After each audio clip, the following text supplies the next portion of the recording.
Hello friends, welcome to my YouTube channel common kitchen tips. ഇന്ന് നമ്മളിവിടെ ഒരു beef കറി, പെട്ടെന്നൊരു കറി ഉണ്ടാക്കാം. നമുക്ക് ചപ്പാത്തിക്കും അപ്പത്തിനും എല്ലാം നമുക്ക് ഡിന്നറിനൊരു ബീഫ് കറി ഉണ്ടാക്കാം. സിമ്പിൾ ബീഫ് കറിയാണ്. നമുക്ക് ബീഫ് മുളക് പൊടി, മല്ലിപ്പൊടി, കുരുമുളക് പൊടി, മഞ്ഞൾപ്പൊടി, ഉപ്പും ചേർത്ത് നല്ലപോലെ വേവിച്ചെടുക്കാം.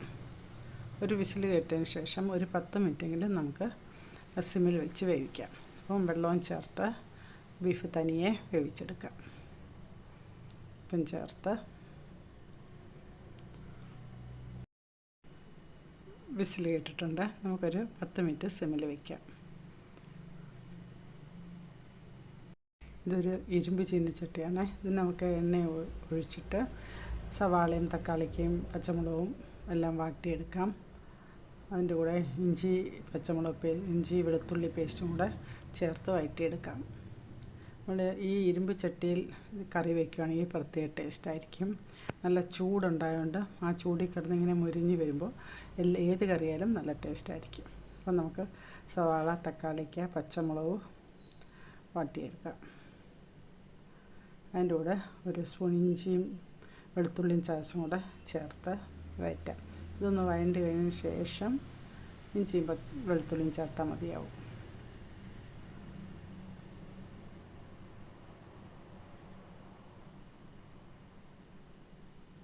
നല്ലപോലെ വഴറ്റിയെടുക്കാം. ചെറിയ ഉള്ളിയാണ് ചേർന്നത്. ചെറിയ ഉള്ളിയും കുറച്ച് സവാളയും ചേർത്തിട്ടുണ്ട്.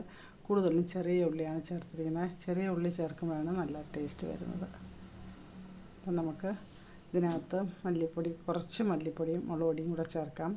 നമ്മൾ ബീഫിലും കുറച്ച് ചേർത്തിട്ടുണ്ട്.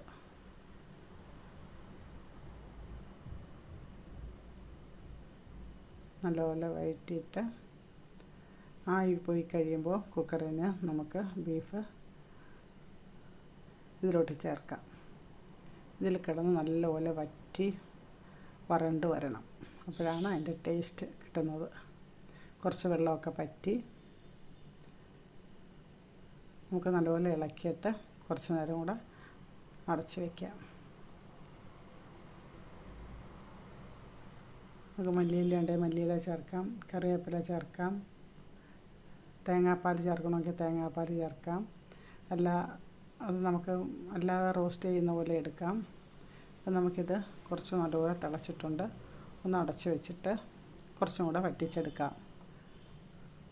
അപ്പോൾ വറ്റിയിട്ടുണ്ട്.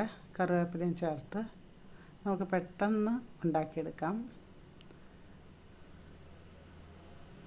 നല്ല ടേസ്റ്റാണ്. നമുക്ക് ചപ്പാത്തിക്കും അപ്പത്തിനും ഒക്കെ നല്ലതാണ്.